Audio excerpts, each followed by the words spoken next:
Cuộc hôn nhân bí mật của diễn viên Thanh Sơn luôn cảm thấy có lỗi, khóc vì xa con, và thái độ của vợ khi thấy chồng đánh cảnh nóng gây chú ý ở trên phim. Những người hâm mộ đang vô cùng xôn xao trước thông tin Thanh Sơn chính thức xác nhận ly hôn với người vợ đầu sau 3 năm chung sống.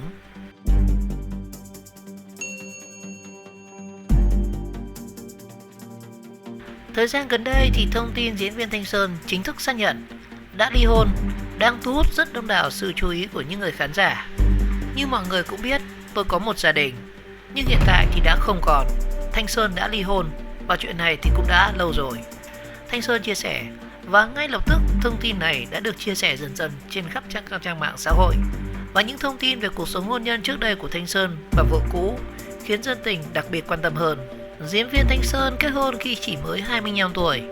Và chia sẻ với truyền thông, Thanh Sơn cho biết quyết định này không hề vội vàng, vì anh và vợ đã có 3 năm tìm hiểu trước khi đám cưới. Và nam diễn viên Đừng Bắt Em Phải Quên chia sẻ, từ ngày lấy vợ thì anh chăm chỉ đi đóng phim để đảm bảo kinh tế cho gia đình và mong muốn vợ con có cuộc sống tốt đẹp hơn. Và trong thời gian trước khi ly hôn thì Thanh Sơn tâm sự, vì quá bận rộn công việc nên anh không thể dành nhiều thời gian bên cạnh vợ con. Và điều này khiến Thanh Sơn luôn cảm thấy có lỗi rất nhiều. Và rất nhiều lần anh đã khóc vì nhớ con gái khi phải vắng nhà. Tôi rất thích chăm sóc con lắm, nhưng có những giai đoạn không thể vì công việc bận từ sớm đến đêm khuya. Và có lúc tôi cảm nhận được sự xa cách trong tình cảm giữa hai bố con.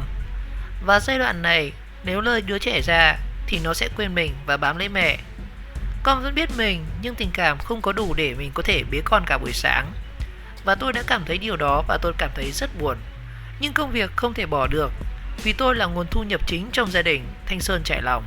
Và khi được hỏi về chuyện vợ có ghen khi thấy Thanh Sơn đóng cảnh tình cảm với các nữ đồng nghiệp hay không, thì Thanh Sơn tự tin cho biết vợ không bao giờ xem phim chồng đóng nên sẽ không có vấn đề gì cả. Và anh cũng không cần phải báo cáo vợ trước mỗi cảnh nóng của mình và nữ bạn diễn. Vì công việc quá bận rộn nên khi còn chung sống, Thanh Sơn không thể dành nhiều thời gian cho vợ và con gái.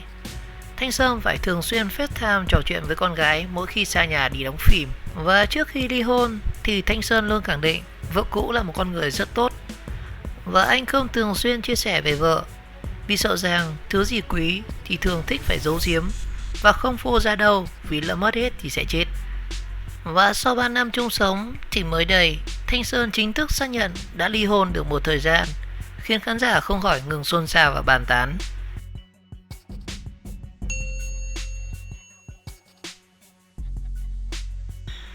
Diễn viên Thanh Sơn chính thức xác nhận đã ly hôn với vợ và tiết lộ quan hệ tình cảm với Quỳnh Côn. Sau một thời gian dài úp mở thì Thanh Sơn đã chính thức lên tiếng nói về tình trạng hôn nhân hiện tại. Thời gian gần đây thì Thanh Sơn liên tục vướng nghi vấn hôn nhân đã tan vỡ khi không chia sẻ về vợ trên mạng xã hội. Và không chỉ thế, anh và Quỳnh Côn còn bị rộ tin là phim giả thành tình thật, khiến rất nhiều người tò mò. Và cho đến mới đây thì trong livestream trò chuyện cùng với khán giả thì Thanh Sơn đã lên tiếng xác nhận đã ly hôn. Và như mọi người cũng đã biết, tôi có một gia đình, nhưng hiện tại thì đã không còn. Thanh Sơn đã ly hôn và chuyện này thì cũng đã lâu rồi. Và như vậy thì sau bao nhiêu lần úp mở thì cuối cùng Thanh Sơn cũng đã xác nhận việc đường ai nấy đi với bà xã rất kín tiếng của mình. Và được biết rằng Thanh Sơn đã kết hôn cách đây 3 năm. Vợ cũ của anh là người không hoạt động trong lĩnh vực nghệ thuật hay showbiz, và cả hai cũng đã có con đầu lòng. Hiện tại thì chúng tôi vẫn đang liên lạc với Thanh Sơn để lắng nghe thêm chia sẻ của nam diễn viên này. Và không chỉ thế, Thanh Sơn cũng đã thẳng thắn nói về mối quan hệ với Quỳnh Côn. Có thời điểm rất nhiều người cố gắng để đẩy thuyền giữa Sơn và Quỳnh vì rất ăn ý và đẹp đôi. Nhưng cũng có người nói rằng Sơn đã có vợ.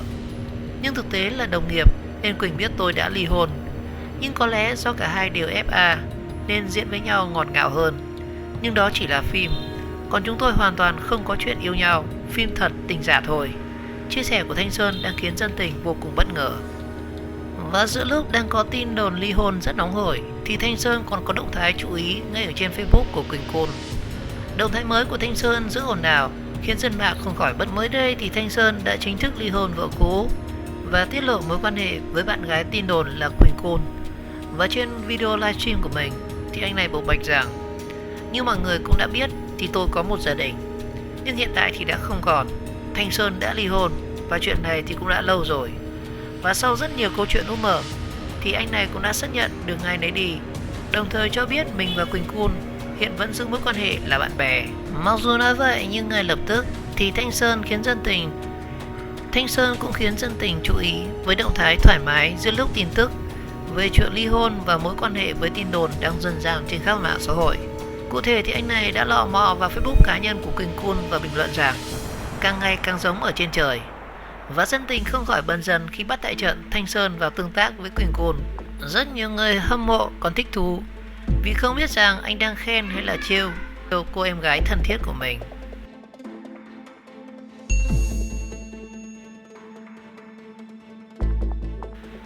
Thanh Sơn 10 năm có duyên làm phi công ở trên màn ảnh, đóng phim rất nhiều năm và xuất hiện trên truyền hình không ít lần. Thế nhưng cuộc sống ngoài đời của Thanh Sơn lại hiếm khi được anh tiết lộ. Vậy thì Thanh Sơn là ai? Thanh Sơn là diễn viên truyền hình đang được khán giả yêu thích qua 2 bộ phim Tình Yêu và Tham Vọng, Đừng Bắt Em Phải Quên. Anh có vẻ ngoài lịch lãm, điển trai nên thường được giao các vai diễn hiền lành và trưởng thành. Thanh Sơn kết hôn vào năm 25 tuổi, nhưng gần đây thì đang có nghi án đã ly hôn với vợ sau 3 năm về chung sống một mái nhà.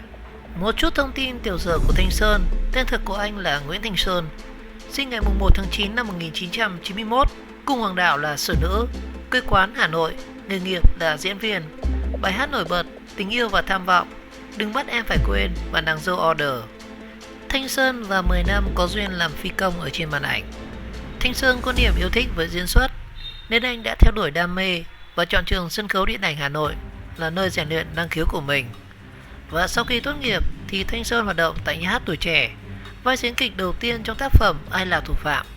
Và thật bất ngờ là Thanh Sơn đã diễn một cách rất thuyết phục, từ ánh mắt cho đến biểu cảm, và giúp anh ngay lập tức nhận được rất nhiều lời khen ngợi từ đạo diễn nghệ sĩ ưu tú Chí Trung, Sĩ Tiến. Và kể từ đó thì những vở diễn khác đến với anh như là Lời Nói Dối Cuối Cùng, Lời Thề Thứ 9, Tin Ở Hoa Hồng, Hoa Cúc Xanh Trên Đầm Lầy. Thanh Sơn đã tham gia diễn kịch rất chăm chỉ và trở thành gương mặt quen thuộc đối với khán giả tại đây. Vì vậy mà 4 năm Thanh Sơn đã giành 2 huy chương vàng và 1 huy chương bạc nhờ diễn kịch. Và không chỉ ghi dấu ở trên sân khấu kịch thì Thanh Sơn còn có mặt trong rất nhiều dự án ở mảng phim truyền hình. Và ngay từ năm thứ nhất thì nam diễn viên đã đóng vai phụ trong phim Nếp Nhà, rồi dần dần đến phim điện ảnh là Mùi Cỏ Cháy, Chỉ Có Thể Là Yêu, Chạm Tay Vào Nỗi Nhớ. Đặc biệt vào năm thứ 4 trở đi thì Thanh Sơn liên tiếp nhận góp mặt trong các dự án phim lớn nhỏ như là Viết Lên Bản Tình Ca, Lời Thì Thầm Từ Quá Khứ, Hoa Nở Trái Mùa, Máy Bay Ký Sự và Lựa Chọn Cuối Cùng. Và cho đến khi đóng phim Cả Một Đời Ân Oán, Nàng Dâu Order, Thanh Sơn mới thực sự ghi dấu ấn trong lòng khán giả cả nước. Và sau hơn 10 năm đóng phim thì Thanh Sơn thường xuyên phải diễn cặp với các đàn chị như là MC Minh Hà, Đan Lê, Lan Phương, đến nỗi rất nhiều khán giả gọi anh là anh phi công màn ảnh nhỏ. Dù đóng với đàn chị hơn tuổi nhưng mỗi người đều mang một tính cách khác nhau và việc hợp tác cũng không quá khó khăn đối với Thanh Sơn. Nhưng đến năm 2020 thì Thanh Sơn đã đổi vía và nên duyên cùng diễn viên trẻ tuổi hơn trong phim Đừng Bắt Em Phải Quên là Quỳnh Cun và Tình Yêu và Tham Vọng là Diễm My 9X, chỉ hơn anh đúng 1 tuổi. Và hiện đây là 2 bộ phim hot nhất đang thu hút rất đông khán giả xem phim truyền hình. Nếu như trong Đừng Bắt Em Phải Quên thì Thanh Sơn là một người trưởng thành, điềm đạm, lạnh lùng và là một vai diễn mới mà anh cực kỳ tâm đắc và đang tìm kiếm trong suốt 10 năm qua. Còn đối với phim Tình Yêu và Tham Vọng thì nam diễn viên 9X lại mang dáng vẻ trưởng thành nhưng nhí nhảnh và trẻ con, và anh đã làm rất tốt vai diễn của mình và được rất nhiều sự yêu thích từ công chúng khán giả. Thanh Sơn kết hôn sớm nhưng không hề cho đó là muộn. Nhiều diễn viên lựa chọn tập trung cho sự nghiệp mà việc lập gia đình đến khá là trễ, nhưng cũng có một số đi ngược lại, ví dụ như trường hợp của Thanh Sơn. Năm 25 tuổi thì anh đã lập gia đình, cưới một cô gái cùng tuổi, và đúng lúc con đường sự nghiệp còn rất dài và anh mới chỉ tạo dựng được tên tuổi của mình. Nhiều người cho rằng đó là sự vội vàng, nhưng đối với Thanh Sơn, anh và vợ mình đã yêu nhau được 3 năm nên chuyện kết hôn là hết sức bình thường. Và một thời gian sau khi lấy vợ thì Thanh Sơn cũng đã lên chức bố và trở thành trụ cột của gia đình. Vì vậy anh đã nhận rất nhiều dự án phim lớn hơn, từ phim dài tập đến phim ngắn, để kiếm thêm thu nhập lo cho vợ con. Là một người điển trai lãng tử và lại phải thường xuyên tiếp xúc với đồng nghiệp nữ, nhưng anh chưa từng làm vợ con phải ghen. Vợ của Thanh Sơn rất hiểu cho nghề nghiệp của chồng, nhưng cô chưa bao giờ xem phim anh đóng và ngược lại rất thường xuyên đi coi những vở kịch mà anh diễn. Thế nhưng mới đây, khi Thanh Sơn và diễn viên Quỳnh Cun đóng cặp trong phim Đừng Bắt Em Phải Quên, vì quá đẹp đôi trên màn ảnh, thậm chí còn thân thiết với nhau ở ngoài đời, nên công chúng đã nghi ngờ cặp đôi này đang phim giả thành tình thật.